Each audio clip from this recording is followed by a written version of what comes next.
انسان کو شک ہو جائے کہ جو آمدنی میری ہوئی ہے اور اسے میں نے خرچہ ہے زندگی کے ضروری اخراجات میں، تو سر سال سے پہلے میں نے خرچہ ہے یا سر سال آنے کے بعد میں نے خرچہ ہے، اس بارے میں اگر انسان اپنی آمدنی زندگی کے ضروری اخراجات میں خرچے، گھر خرید لیا، گاڑی خرید لیا، مثلا ضرورت تھی، اور یا کوئی سامان جو گھریلو ضرورت کے سامان خرید لیا، لیکن شک ہو کہ سر سال خمسی سے پہلے میں نے خرچ کیا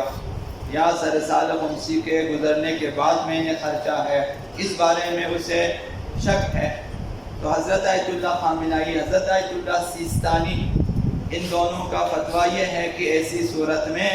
احتیاط واجب کی بنا پر حاکم شارع سے مصالحت کر لے۔ حاکم شرع سے مثلا آپ کی رسائی ہے مثلا حضرت آیت اللہ سیستانی تک، تو آپ وہاں پہ ٹیلی فون کریں کہ یہ صورتحال ہے، کوئی مصالحت کریں، وہ آپ کو کچھ نہ کچھ بتا دے گا، یا آپ سے کہیں گے کہ اتنا خمس نکالیں، یا آپ سے کہے گا کہ ضرورت نہیں ہے مصالحت۔ اگر فقیہ تک آپ کی رسائی نہ ہو تو ان کے وکیلوں تک آپ جو ہے رسائی حاصل کریں کہ یہ آمدنی ہے اور اسے میں نے خرچہ ہے، لیکن یہ نہیں معلوم مجھے کہ سر سال سے پہلے خرچہ یا بعد میں، تو مصالحت کرنا چاہیے۔ وہ مثلا آپ کو بتائے گا یا سلس یا نصف یا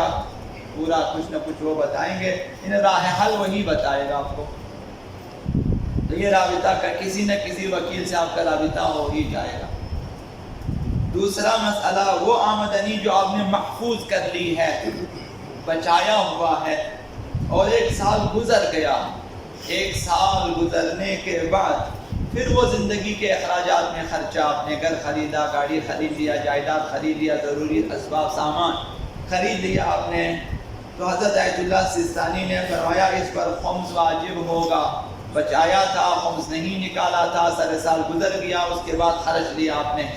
تو اس کا 20% حصہ آپ کو نکالنا ہوگا جو بھی آپ نے خرچہ ہے۔ مثلا اگر 100 روپیہ آپ نے خرچہ ہے تو 20 روپیہ آپ کے ذمے ہے، واجب الادا دین ہے، خمس ادا کرنا ہوگا۔ 1 لاکھ روپیہ خرچہ ہے تو 20,000 روپیہ آپ کو نکالنا ہوگا۔ ایک روایت حضرت آغا امام زمان اجل اللہ تعالی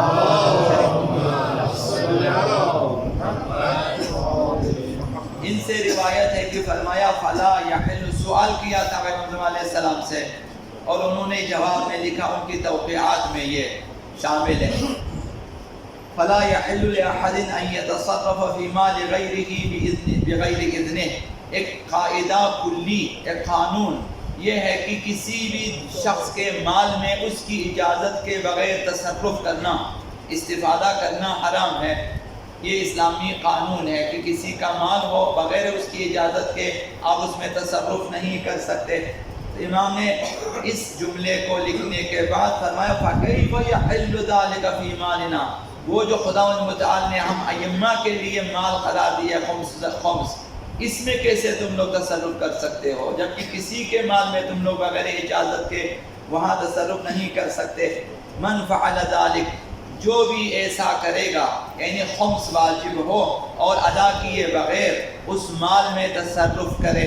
مثلا 1 لاکھ روپے پہ خمس آیا، 20,000 نکالنے سے پہلے اس مال میں اس پیسے کو آپ خرچنا شروع کر دیں یا کسی کو آپ دے دیں تو یہ حرام ہے۔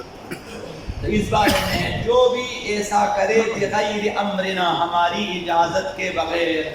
امام نے اجازت نہیں دی یا نائب امام سے آپ نے اجازت نہیں دی خمس خرچنے کے لیے،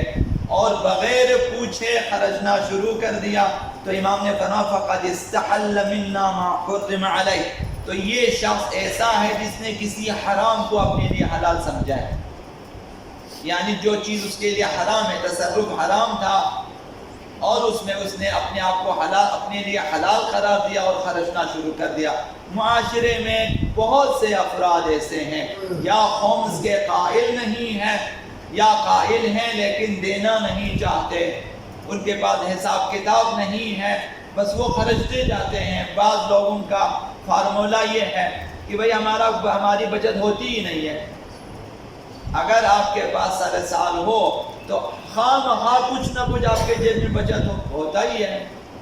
مثلاً آپ 1 جنوری کا حساب کریں، ایسا تو نہیں ہو جیب میں 1 چونی بھی نہ ہو،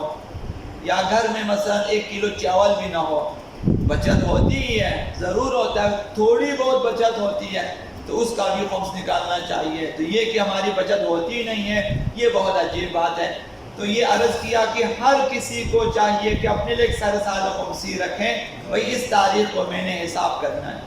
تو آپ اس سے پہلے حساب کر کے رکھیں، جب وہ تاریخ آ جائے تو آپ وہ 20% ممکن ہے کہ وہ 5 روپے بنے، تو وہی 5 روپے۔ تو اب امام زمان علیہ السلام نے فرمایا کہ جو ایسا کرے گا ہماری اجازت کے بغیر، خمس واجب ہونے کے بعد اس مال کو اپنے لیے حلال سمجھے گا اور خرچے گا، تو گویا اس نے کسی حرام خدا کو حلال قرار دیا ہے۔